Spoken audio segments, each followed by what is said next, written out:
Salut à tous, on se retrouve pour l'épisode 3129 du Zap Image. On commence aujourd'hui en ce mardi 26 novembre avec des anniversaires et on peut voir par exemple que Aaron Wan-Bissaka, le défenseur droit de l'équipe de West Ham, il fête aujourd'hui ses 27 ans, bon anniversaire à lui. Et également l'attaquant Danny Welbeck, attaquant de Brighton, il fête aujourd'hui ses 34 ans par exemple. Tiens, le jeune Pau Victor, jeune joueur du FC Barcelone, il fête aujourd'hui ses 23 ans. On continue, on va parler maintenant de ce qui s'est passé lors de la soirée hier et on commence tout d'abord avec le dernier match de cette journée de Première Ligue, c'est entre Newcastle et l'équipe de West Ham et c'est West Ham qui s'est imposé. Tu en parlais de Wan-Bissaka juste avant avec son anniversaire.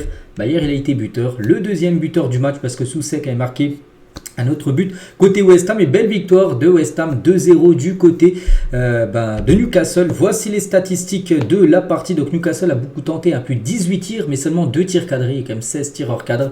C'était compliqué. L'efficacité pour eux, West Ham, donc moins de tirs mais plus de tirs cadrés et du coup plus de buts marqués et du coup la victoire bien sûr pour cette équipe de West Ham. Et concernant l'équipe de Newcastle, c'est à domicile, ils ont voulu rendre hommage à Alexander Isak, vous savez l'attaquant suédois. Donc l'hommage des supporters de Newcastle, Alexander Isak, un drapeau de la Suède en tribune accompagné de celui de son pays d'origine, l'Érythrée. Donc Alexander the Great, en mémoire de l'un des personnages les plus célèbres de l'Antiquité. Donc voilà, en gros il y avait ce magnifique tifo, on peut voir Isak avec ce message bien sûr par rapport à Isak, bien sûr attaquant suédois, un très bon joueur, on sait de cette équipe de Newcastle. Malheureusement il n'a pas été buteur et en plus son équipe s'est inclinée. Bref, concernant tous les résultats de cette 12e journée du côté de la Première Ligue, c'était le dernier match, dans tous les autres matchs on a déjà parlé bien sûr beaucoup hier et au classement ça bouge pas. Bien sûr, Liverpool toujours en tête devant City et Chelsea. Donc West Ham avec sa victoire. Ils sont loin, ils se donnent une petite bouffée d'air, 14e. Et l'équipe de Newcastle actuellement à la 10e position de ce championnat anglais. Et à noter que Liverpool, on sait que Liverpool a actuellement 8 points d'avance sur Manchester City. Donc la dernière équipe à avoir construit une avance de 8 points aussitôt dans la saison de Première Ligue était Liverpool, eux-mêmes en 2019-2020. Ils avaient également 8 points d'avance après 12 matchs. Et on se souvient ce qui s'était fini pour eux. Donc regardez, c'était 2019-2020. Donc ils avaient 8 points d'avance sur Leicester qui était deuxième au bout de 12 matchs lors de cette saison-là. Et à la fin de la saison, ils avaient remporté le championnat de Première Ligue. Souvenez-vous, c'était 30 ans après. C'était en plus cette Première Ligue version Covid qui avait été terminée plus tard, tout ça. Parce que voilà, le Covid avait beaucoup chamboulé les championnats. C'était cette saison-là que Liverpool avait remporté bien sûr ce championnat. Donc là, c'est la même chose. Ils ont 8 points d'avance après 12 matchs. Donc 8 points d'avance sur Manchester City, leur futur adversaire, parce que n'oubliez pas que dimanche les gars à 16h, donc Liverpool premier reçoit Manchester City qui reste sur 5 défaites d'affilée.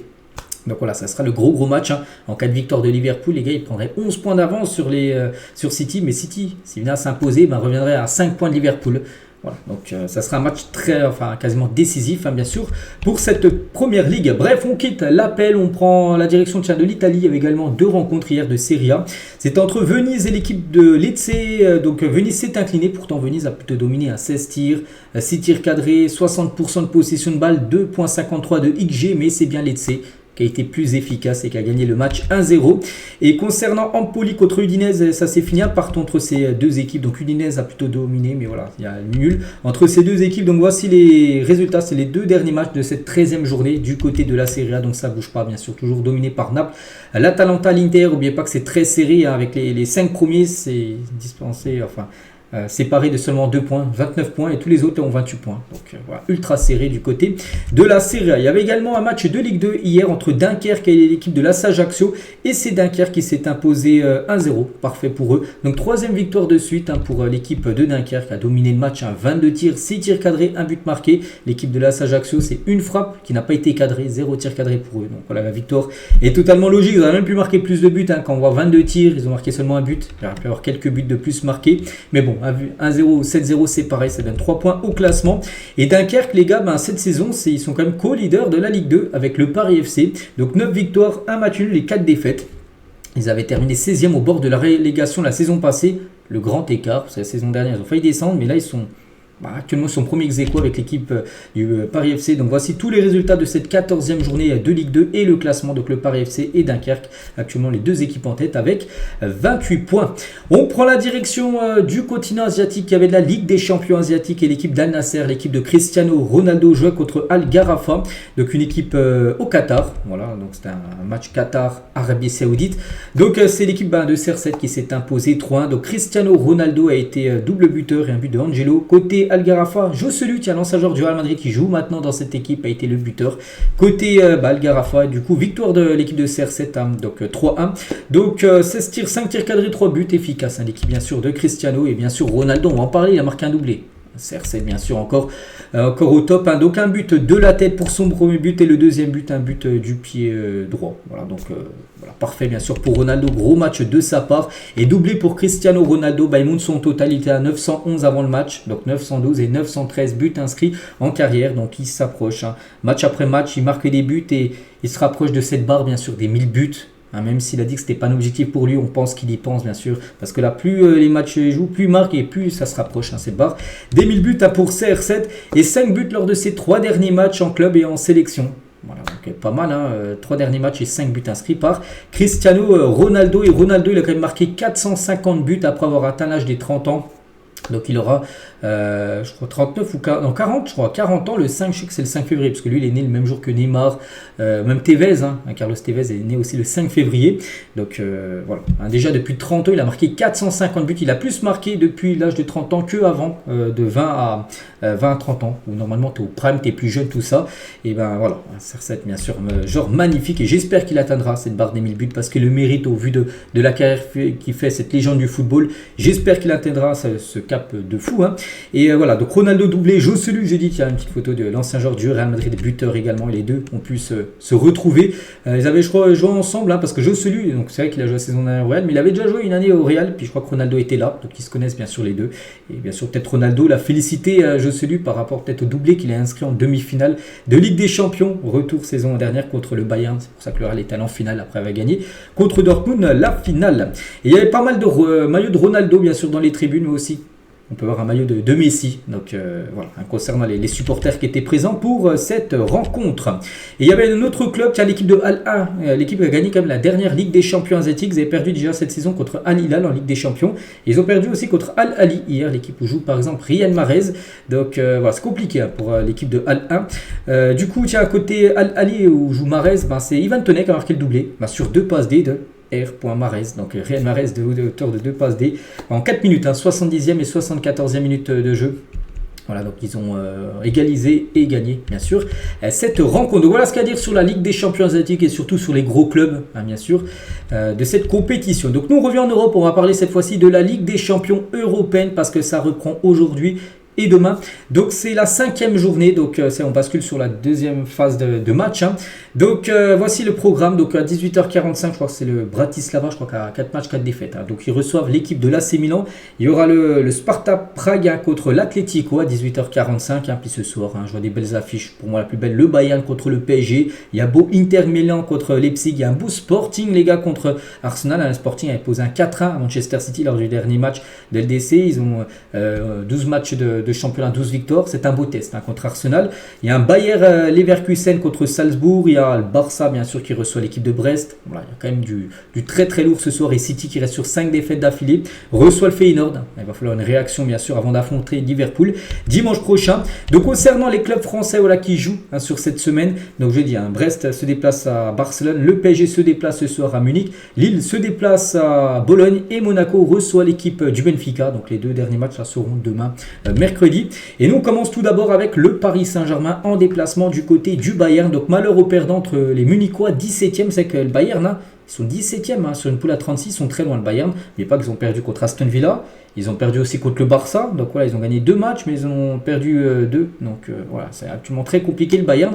Et le PSG, 25e, le PSG encore plus loin au classement, avec 4 points, donc 4 points sur 12 et le Bayern en a 6. Donc voilà, c'est 2 équipes, les gars, qui ont besoin de points. C'est pour ça, s'il y a une équipe qui perd ce soir, hein, ça va être très compliqué de se qualifier. Donc bref, ça fait la une du journal L'équipe aujourd'hui. Donc classe tout risque. Hein, donc Brest et le PSG se déplacent chez des adversaires prestigieux, bien sûr. Si les Brestois comptent déjà 10 points, les Parisiens en difficulté au classement doivent éviter une nouvelle désillusion. Donc voilà, c'est vrai que c'est des adversaires prestigieux hein, pour le Barça. Enfin pour le Brest, c'est le Barça. Et pour le PSG, c'est le Bayern. Deux équipes, bien sûr, qui ont gagné la Ligue des Champions pas mal de fois, bien sûr. Hein. En parlant du Bayern, bien sûr, et du Barça. Et concernant le PSG, on connaît le groupe convoqué par Luis Enrique. Donc avec quand même deux retours, les gars. Gonzalo Ramos et Presnel Kimpembe sont de retour dans le groupe. Donc il manque toujours Mayulu. Donc Mayulu blessé encore pendant 2 semaines. Et Lucas Hernandez devrait revenir d'ici quelques semaines. Blessé depuis la première demi-finale de Ligue des Champions saison dernière contre Dortmund. Donc bref, voilà. Sinon, Gonzalo Ramos et Kimpembe. Donc Ramos, les gars, il s'était blessé lors de la première journée de Ligue 1. C'était un match contre le Havre. Il s'était blessé. Voilà. Donc c'était au mois d'août, au mois d'août dernier. Donc 3 mois après, il revient dans le groupe. Après, ce qu'il jouera ou non, ça j'en sais rien, mais il est dans le groupe. Gonzalo Ramos, et non, c'est encore plus long. Kimpembe, les gars, 638 jours après exactement son dernier match, il s'était fait une rupture des tendons d'Achille. Le vice-capitaine Presnel Kimpembe, de retour dans le groupe du PSG, ne sera pas sur la feuille de match cependant. Il est dans le groupe, il n'y a pas de souci, il a fait le déplacement, mais il ne jouera pas ce soir, il ne sera même pas inscrit sur la feuille du match. Voilà, juste il vient. Voilà, pour commencer à être introduit dans le groupe, vous avez compris, d'ici peut-être quelques semaines, là, il pourra peut-être jouer un match, mais ce soir, il ne jouera pas. Il ne sera même pas sur la feuille de match. Kimpembe, donc voilà, il va ramener peut-être son leadership, hein, parce que c'est quand même un joueur avec de l'expérience, il va peut-être parler aux plus jeunes, tout simplement. Donc voilà, son rôle qu'il aura, Kimpembe, ce soir, parce qu'il ne peut pas encore jouer un match, mais rien que de le voir déjà dans le groupe, ça fait plaisir. Et regardez, hein, le PSG est arrivé à Munich, il y a une photo de Presnel Kimpembe, Warren Zaïre-Emery, ou même Donnarumma, bien sûr, hein, qui sera très important. S'il joue ce soir, on ne sait pas, parce que Safona va égaler le dernier match, on verra, ça sera Donnarumma ce soir, le gardien. Et Luis Enrique en conférence de presse hier avant ce match. Hein. Donc tout d'abord, la confiance est la même chaque semaine dès lors que je vois mes joueurs s'entraîner. On est très similaires au Bayern, hein, que ce soit dans la possession, on va s'ouvrir ensemble avec un gros pressing. C'est que le PSG et le Bayern jouent à peu près pareil. Des équipes vraiment qui aiment avoir le ballon, qui aiment contrôler le match. Donc voilà, on verra ce soir qui contrôlera le match par rapport à l'autre équipe. Hein. Donc Luis Enrique sur la situation du PSG en LDC avec 4 points pris sur 12. Hein. On sait que voilà, le PSG n'est pas au mieux. Bon, c'est compliqué la tâche tout seul, hein, mais pour moi le résultat est injuste. On a besoin de points pour se qualifier. C'est que ce soir, même un nul pour le PSG ne serait pas un super résultat. Il faudrait gagner ce soir vraiment pour avoir le meilleur résultat, bien sûr. Donc voilà, après c'est le Bayern en face qui a besoin également de gagner. Donc voilà, pour vous montrer quand même l'importance du match. Hein. Et le Bayern ressemble au PSG, hein, selon Luis Enrique. Donc c'est un football avec la même idée de jeu que nous, comme Manchester City, comme je dis, hein, les jeux de possession de balle. Donc voilà, il n'y aura qu'un ballon. Donc une équipe devra subir, eux ou nous. Hein, ce soir, on verra. Luis Enrique toujours. Donc on est là pour gagner ce match. On se sent très bien. Donc voilà, le PSG va au Bayern ce soir, pas en victime. Hein. Ils vont pour essayer d'aller chercher les 3 points.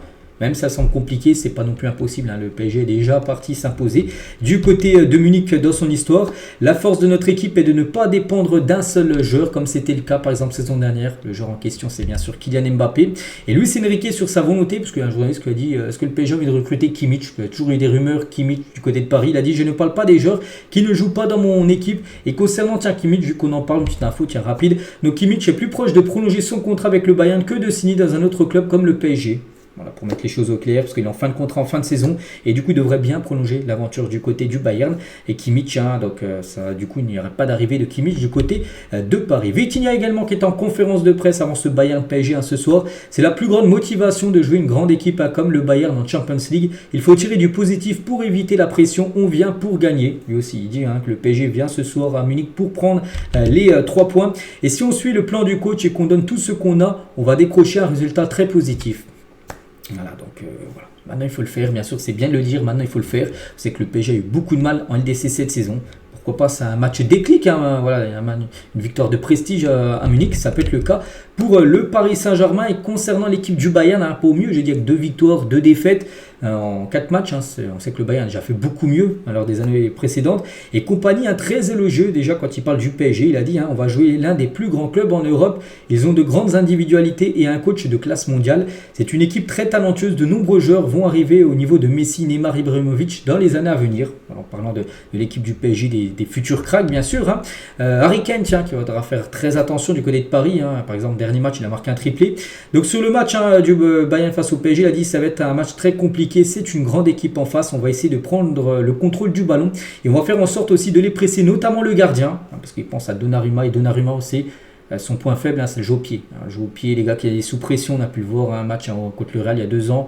Il a fait n'importe quoi, c'est que c'est un gardien, il fait un peu n'importe quoi des fois avec son pied, avec ses pieds, mais voilà, sur la ligne, il n'y a pas de souci. Donc c'est pour ça qu'il a dit, ils vont essayer de mettre une grosse pression sur Donnarumma, 6 goals bien sûr Donnarumma. Voilà, le plan tout simplement du Bayern ce soir. Concernant les compos probables, ça pourrait ressembler à ça. De côté PSG, donc Donnarumma ou Safonov, mais pour l'instant ce serait plutôt Donnarumma qui devrait rigoler. Nuno Mendes, Pacho, Marquinhos, Hakimi, donc la défense type. Zaire-Emery, Vitinha, João Neves au milieu de terrain. Et du coup, Bradley Barcola, Kangin Lee, ailier droit, et Ousmane Dembélé, numéro 9. Voilà.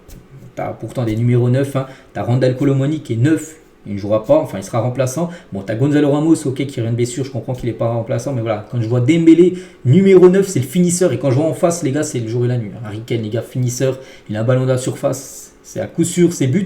Et quand je vois Dembélé, lui dans la surface, à coup sûr, c'est à côté. C'est vrai que c'est pas du tout le même niveau, bien sûr, de finition, les deux numéros 9 qu'on peut voir ce soir. Bon, après, Luis Enrique veut jouer sans numéro 9. Donc, on verra. Peut-être ce soir, ce sera le grand match, le réveil d'Ousmane Dembélé. Et côté en face, donc Harry Kane, bien sûr, Musiala, Mikel Olise, Kimmich, Kingsley Coman. Il y a pas mal de Français. Il y a aussi Upamecano qui pourrait commencer titulaire. Voilà, c'est la grosse équipe, bien sûr, côté Bavaroise. Donc, gros match, bien sûr, pour les... Enfin, un gros match de Ligue des Champions avec ces deux équipes. Ils pourraient espérer le top 8 parce que le PSG actuellement 25e. Et le PSG, bien sûr, de base, bien sûr, il visait le top 8. Comme ça, tu es exempt des 16e de finale, tu es directement qualifié en 8e. Donc, de toute façon, le PSG doit faire carton plein, gagner ses 4 derniers matchs si le PSG veut, bien sûr, aller dans le top 8. Voilà. Donc, après, bon, ça semble compliqué, mais c'est pas non plus impossible. Voilà, ça reste du football. Tout peut arriver si le PSG s'en donne les moyens. Et le PSG, face à son blocage, là, on va parler du gros problème du Paris Saint-Germain en LDC. Et ben, c'est la finition. Si on compare, là on peut voir, je ne vais pas tout citer, mais par exemple on peut voir en bleu c'est les stades du PSG en Ligue 1 et en rouge les stades du PSG en LDC. C'est le jour et la nuit. Et le PSG serait pareil, il y a le même nombre d'occasions que ce soit en Ligue 1 et en Ligue des Champions, mais voilà, en Ligue 1 le pied ne trempe pas, ça finit au fond des filets. Qu'en Ligue des Champions, tu tires sur le poteau, tu tires sur la barre, tu tires partout, tu tires sur le gardien, mais tu tires pas au fond des filets. Et voilà, c'est ça le gros problème, parce qu'un PSG plus efficace, le PSG serait peut-être dans les 10 premiers et aborderait bien sûr le match différemment. Que là c'est un match quasiment pour la survie bien sûr en Champions League. Donc voilà, ce soir il faut être efficace parce que le Bayern ne fera pas de cadeau. Et concernant cette rencontre, donc beaucoup de supporters parisiens feront le déplacement. 3500 supporters parisiens sont attendus à Munich ce soir à l'Allianz Arena, qui dispose de 80 000 places à peu près. Donc bref, parmi eux 1000 membres du Cup, le collectif Ultra Paris, feront le déplacement bien sûr dans le parcage visiteur. Je pense qu'on va beaucoup les entendre, les supporters parisiens. Donc voilà ce qu'il y a à dire sur ce Bayern PSG. Maintenant, on a hâte que le match commence. On va parler aussi du match de Brest ce soir chez le prestigieux FC Barcelone. Donc les invincibles brestois, parce que oui, pour l'instant, 4 matchs, 3 victoires, 1 nul. Toujours pas de défaite pour Brest en LDC, c'est fou. Donc après, ils avaient tapé des adversaires. À part Leverkusen, vous avez fait le nul. Sinon, vous avez tapé, je crois, Prague, Salzbourg et je sais plus, aussi une autre équipe, le Sparta ou je sais plus qui. Bref. Voilà, là c'est quand même le Barça, c'est quand même un gros morceau en plus à Barcelone, c'est un Barcelone qui doit se racheter. Les 2 derniers matchs du Barça, c'est un nul, une défaite. Donc voilà. Bon, après Brest peut le faire, bien évidemment. Donc le groupe tout d'abord brestois pour l'exploit à Barcelone. Donc rien qu'un nul sera un très bon résultat bien sûr pour Brest. En plus ils sont bien au classement, ils ont 10 points. Eux, même s'ils perdent ce soir, ce serait pas non plus catastrophique pour Brest, vu qu'ils ont déjà 10 points au classement. Ils sont déjà quasiment barragistes. Donc c'est déjà bien sûr incroyable pour eux. Donc voilà, Brest direction Barcelone. Non, ce n'est toujours pas un rêve. Voilà, ils vont se jouer ce soir. Bon, ça sera pas au Camp Nou, dommage pour eux, ça sera au stade de Montjuic. Et les supporters brestois, il y a quand même, j'avais dit, je crois que c'était hier, je l'ai dit hier ou avant-hier, plus de 2800 supporters brestois. Donc il y a 3500 supporters parisiens et 2800 brestois, donc c'est pas mal. Ils étaient du côté de Barcelone hier, bien sûr, ils ont mis l'ambiance avant le match de ce soir. Et Eric Roy, donc le coach de Brest, avant d'affronter le Barça ce soir, est-ce que je suis tenté de faire tourner? Oui, bien sûr, je suis tenté et peut-être qu'on fera tourner demain. Il dit même qu'il va faire tourner son équipe, les cadres, il va les mettre remplaçants ce soir, parce qu'en gros, voilà, pour rappel, le Stade Brestois est quasiment assuré d'être au moins barragiste de la compétition. Donc voilà, parce que pour l'instant, le plus important, c'est la Ligue 1, parce qu'en Ligue 1, c'est très compliqué. Le prochain match pour eux, c'est un match très délicat contre Strasbourg. Donc voilà, peut-être faire tourner ces joueurs, voilà, pour qu'ils soient prêts à 100% pour le match contre Strasbourg. On a l'impression que le match contre Strasbourg est plus important que le match contre le Barça ce soir. Donc voilà, c'est fou quand même de dire ça du stade brestois. Et Hansi Flick prend très au sérieux l'équipe de Brest. Il a dit Brest s'est très bien débrouillé dans les matchs précédents. Ils ont 10 points. Et nous avons vu ce qu'ils ont fait à Salzbourg. Ils ont gagné 4-0, Brest à Salzbourg. C'est une bonne équipe et nous devons nous concentrer sur ce match. Et c'est ce que nous allons faire. Notre objectif est bien sûr de les battre, bien évidemment. Et Hansi Flick sur l'état de santé de Lamine Yamal, qui manque beaucoup, Lamine Yamal. Donc Lamine se sent beaucoup mieux. Aujourd'hui, il a fait du bon travail. Donc hier, il a fait du bon travail, tout ça. Mais voilà, il manquera le match contre Brest. Il est forfait, c'est officiel ce soir. On espère le retrouver samedi contre Las Palmas lors du prochain match de Liga. Inigo Martinez qui devrait être titulaire ce soir, le défenseur catalan. Donc, et le jeu sur Brest, il a dit ils font un très grand travail. Ce n'est pas un hasard, ils n'ont pas perdu de match. C'est leur manque de respect, on va le payer cher. Donc bien sûr, ils prennent pas du tout de haut cette équipe de Brest. Ce serait une erreur en plus du Barça de prendre de haut leur adversaire. Parce qu'ils se feraient punir. Donc voilà, ils prennent très au sérieux cette équipe brestoise. Le FC Barcelone, mais bon, il y en a beaucoup, que ce soit peut-être des joueurs, même des supporters, comme ces deux supporters, Pau et Marc, ces deux Espagnols, des supporters du Barça. Ils ont été questionnés par rapport à Brest. Qu'est-ce qu'ils savaient de ce club? Parce que c'est que Brest, voilà, bon, nous on sait, enfin en France, voilà, tu sais qui est Brest, mais voilà, en Espagne, en Angleterre, tout ça. Est-ce que les gens savent qui est Brest? Donc Paul a dit sincèrement, je ne connais pas ce club, je ne sais même pas de quel pays il vient. Voilà. Et Marc, il a dit, je savais juste que c'était un club de première division. Voilà ce qu'ils savent de Brest. Voilà, donc c'est vrai que Brest, c'est très peu connu, on va dire, dans le football européen, enfin surtout peut-être en France, tout ça. Mais en Europe, bien sûr, c'est une équipe un peu surprise. Voilà, donc ce soir à eux de faire un grand match contre le grand Barça. On va parler cette fois-ci de Manchester City. City reçoit ce soir le Feyenoord, j'ai dit. City 5 défaites d'affilée, là il faut stopper. Imaginez ce soir une 6e défaite, ce serait catastrophe totale les gars. Donc Guardiola sur la période difficile que traverse Manchester City. Dans la vie, rien est éternel. Que doit changer? Je ne vais pas changer notre façon de penser. Il va rester sur les mêmes bases actuellement. Voilà, pour l'instant, ça ne marche pas, mais peut-être ça va sourire, bien sûr, à City. Ça pourrait le faire, bien sûr. Donc, on verra. C'est vrai que c'est le match de la relance, peut-être pour eux. Et c'est vrai qu'il y a un joueur, les gars, qui est en grande difficulté. C'est Kevin De Bruyne, les gars. Ça fait mal de voir Kevin De Bruyne, ce joueur si exceptionnel, être autant en difficulté. Donc, cette saison, ses stats, c'est 9 matchs, seulement 1 but et une passe D. Les gars, c'est des stats très compliquées pour Kevin De Bruyne. On sait le joueur qu'il est, mais c'est vrai que cette saison, les gars, c'est une saison, il n'arrive pas. Il a du mal. Il lui faut peut-être un match référence pour enfin lancer sa saison, parce que pour l'instant des stats comme ça c'est du jamais vu dans un début de saison pour Kevin De Bruyne. Concernant le Real Madrid, donc là on parle plutôt des matchs de demain. Le Real se déplace du côté de Liverpool, donc là aussi c'est un gros match demain. Donc voici le groupe du Real convoqué pour le déplacement en field. Donc juste on regarde les attaquants, donc Mbappé, Henrik, Brahim et Gonzalo. Donc on s'est dit, il manque un joueur. Oui, il manque le deuxième au dernier ballon d'or. Il manque Vini Junior. Vini Junior n'est pas là. Peut-être qu'il y en a qui ne savent pas. Parce qu'on a pris hier, en gros, et officiel blessure pour Vini Junior. Pourtant, il a joué avant-hier le match contre c'était qui Leganés où il a joué. Mais il a été blessé. Il s'est blessé, en gros. Donc le Real Madrid annonce que le Brésilien souffre d'une blessure au biceps fémoral de la jambe gauche. En gros, c'est derrière la cuisse. Voilà, c'est une blessure musculaire. Donc voilà, il sera forfait pour le choc. Il est absent pendant 3 semaines. 3 semaines, il n'est pas là. Donc il sera peut-être même pas là pour le prochain match de LDC qui est un déplacement à l'Atalanta Bergame, une équipe aussi redoutable. Donc voilà, gros coup dur bien sûr pour le Real Madrid avec la blessure bien sûr de Vini. Et surtout qu'on sait que Rodrigo non plus, il n'est pas là. Rodrigo, Vasquez, Tchouaméni, Militao, Carvajal, David Alaba. N'oubliez pas qu'ils affrontent Liverpool demain qui reste sur 13 victoires sur leurs 14 derniers matchs. Ils ont seulement perdu contre Nottingham Forest cette saison. Liverpool, ils nous ont tout gagné, pas de nul. Voilà, et là, le Real se déplace sans Vini, son meilleur joueur, parce que pour moi, Vini est le meilleur joueur tout simplement du Real Madrid, avec certainement Fede Valverde. Donc voilà, c'est très compliqué quand on voit toutes ces blessures. Surtout en attaque, Vini Rodrigo.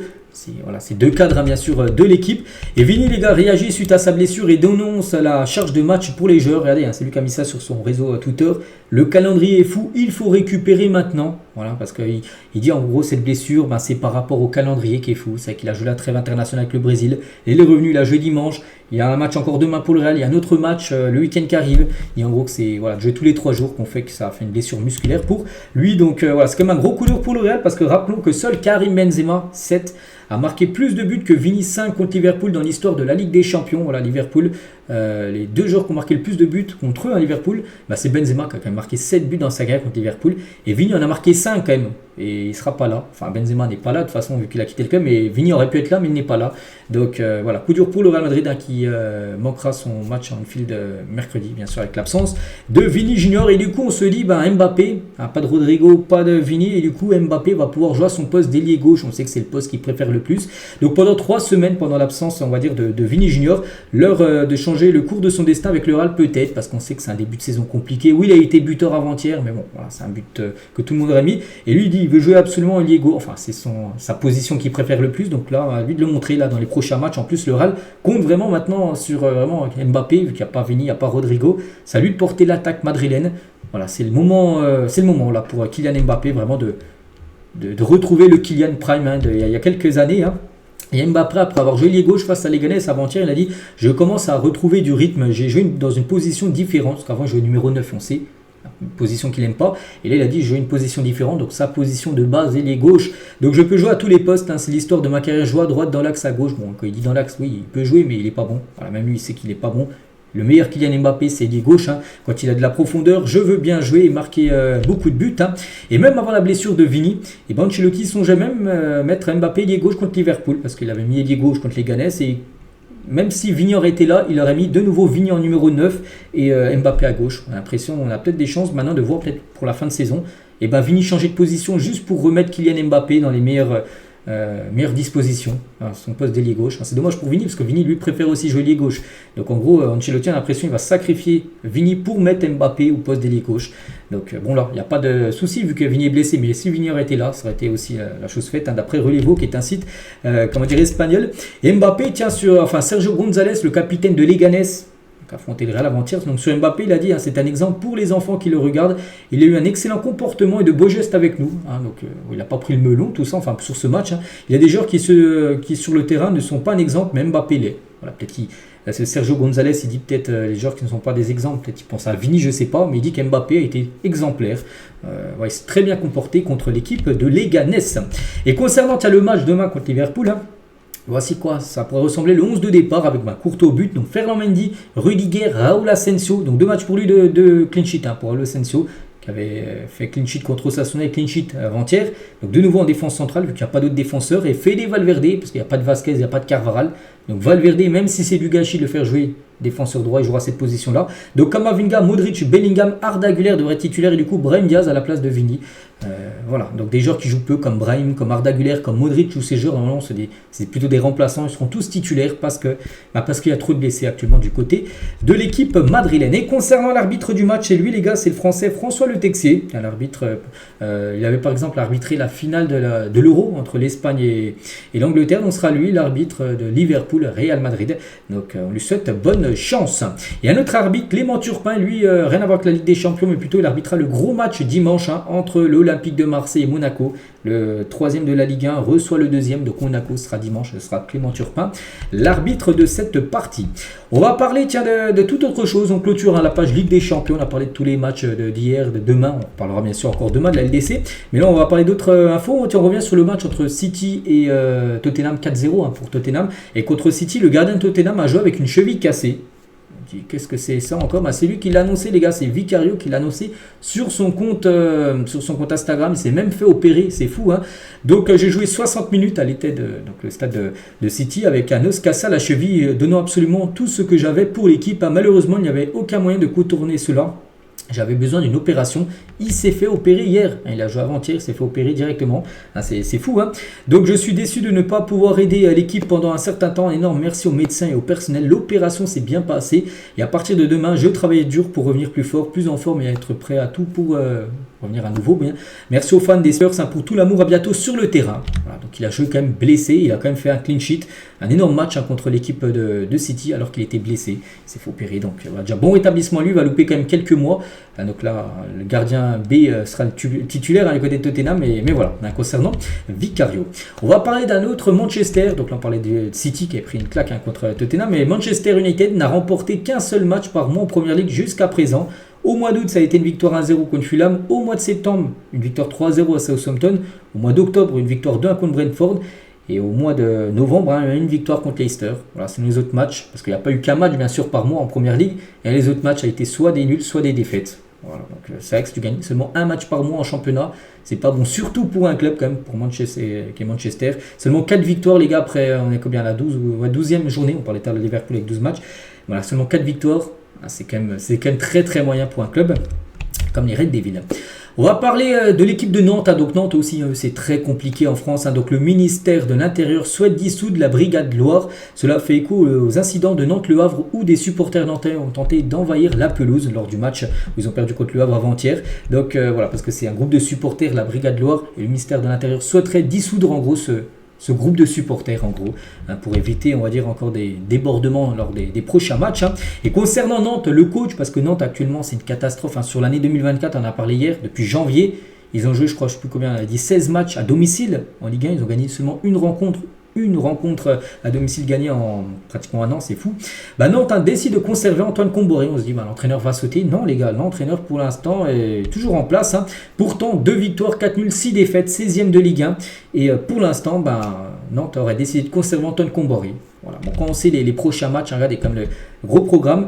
Donc Nantes, un prochain match avec PSG. Voilà, ça sera en plus au Parc des Princes. Tiens, ça sera le week-end là qui arrive. Ensuite, ça sera la réception de Rennes. Puis après, un déplacement à Brest. Grosse équipe. Après, il y aura Lille, Monaco, Saint-Etienne, Lyon. Que des grosses équipes. Voilà, c'est très compliqué pour eux. On souhaite bonne chance bien sûr à Antoine Comboré. Et c'est vrai que s'il vient à se faire licencier, on est déjà quand même à 13 changements de coach depuis 2016 du côté de Nantes.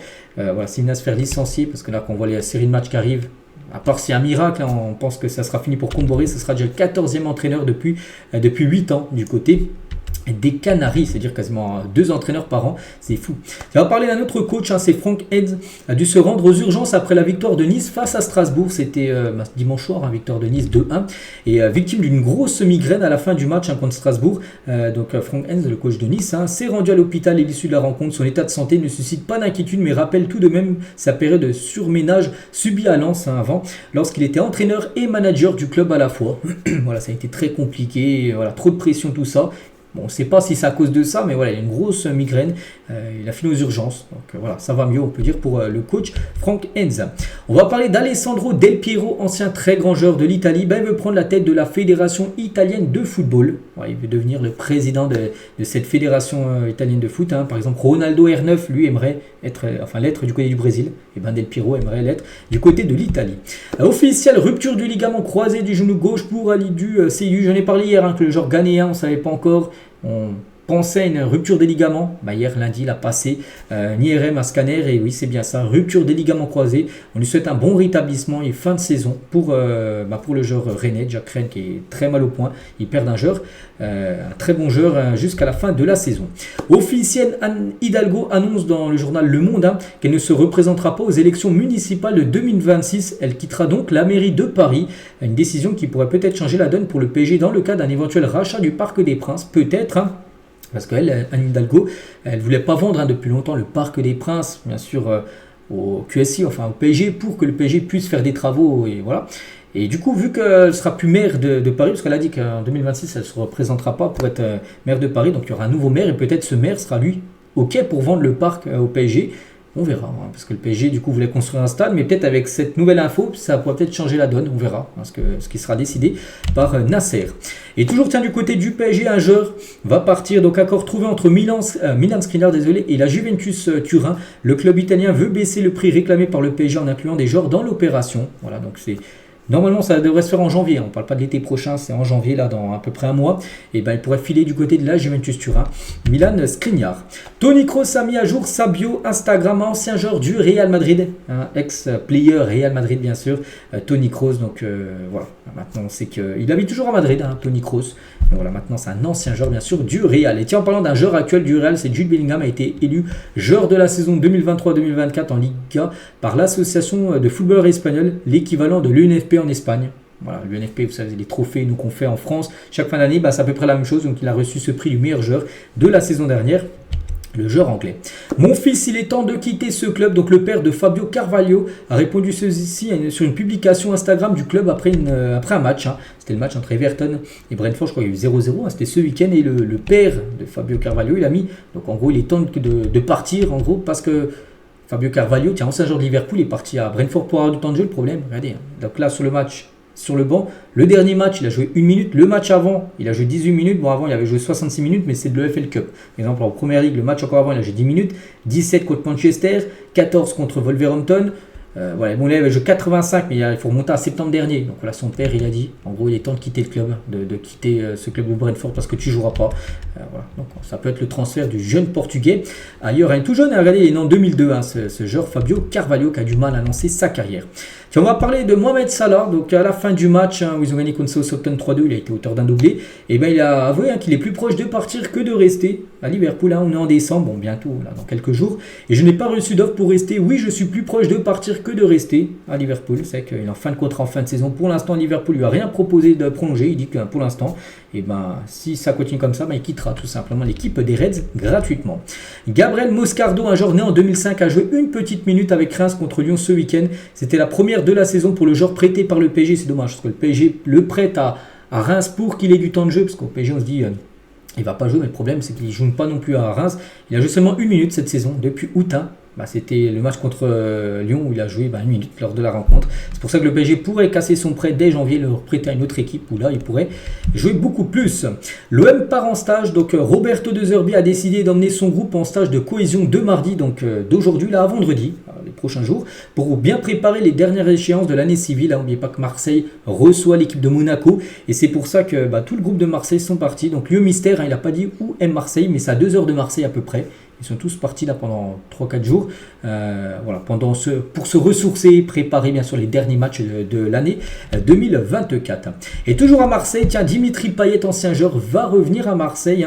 Il a dit, donc avec Marseille c'est très clair, il y a quelque chose de signé avec un retour au club. Je veux aider, je veux être utile pour faire grandir l'OM. Donc là quand il parle d'un retour, ce ne serait pas pour jouer. Ce serait peut-être, je sais pas, ambassadeur, j'en sais rien, directeur, enfin ouais, il aura un rôle en gros dans l'équipe de Marseille, dans l'organigramme, mais pas en tant que joueur. Voilà, c'est lui qui l'a dit hier sur l'équipe de Greg sur la chaîne 21, hier soir, il a dit ça. Concernant Payet. Le 11 type de la deuxième journée de Ligue 1, tiens, avec les meilleurs joueurs, la journée de ce week-end. Ryan Cherki, on peut le voir dedans, on peut voir André, on peut voir Aklouche, on peut voir Biraldo, tiens, qui a fait un bon match contre Toulouse vendredi dernier, donc où Traoré, tiens, qui a été buteur avec la Auxerre, est également présent. Le Real Madrid est en négociation avec Apple pour un Santiago Bernabéu infini. C'est quoi ça? En gros, vous mettez cette paire de lunettes et l'idée c'est vrai que les gens portent une paire de lunettes et regardent les matchs comme s'ils étaient au stade. Voilà, tu mets le truc et ce serait comme comme si t'étais la vision, t'étais dans le stade en gros. Ce serait un truc de fou. Imagine, t'es dans ton canapé, tu mets ça et c'est comme si t'étais dans le stade, tu peux regarder partout. Ça serait fou, donc c'est ce qu'ils aimeraient faire, mettre en place le Real Madrid avec Apple. Roy Keane voulait en découdre avec un supporter d'Ipswich, donc c'était lors du match à Manchester United d'Ipswich, il est bien partout, donc lui ancien joueur, Roy Keane, et en gros il s'est embrouillé avec un supporter, je t'attends sur le parking et on va parler. Ils s'embrouillaient, je sais pas que ce supporter, j'en sais rien. Donc ils ont failli en venir au match. Je sais pas après s'ils sont retrouvés ou pas, ça j'en sais rien.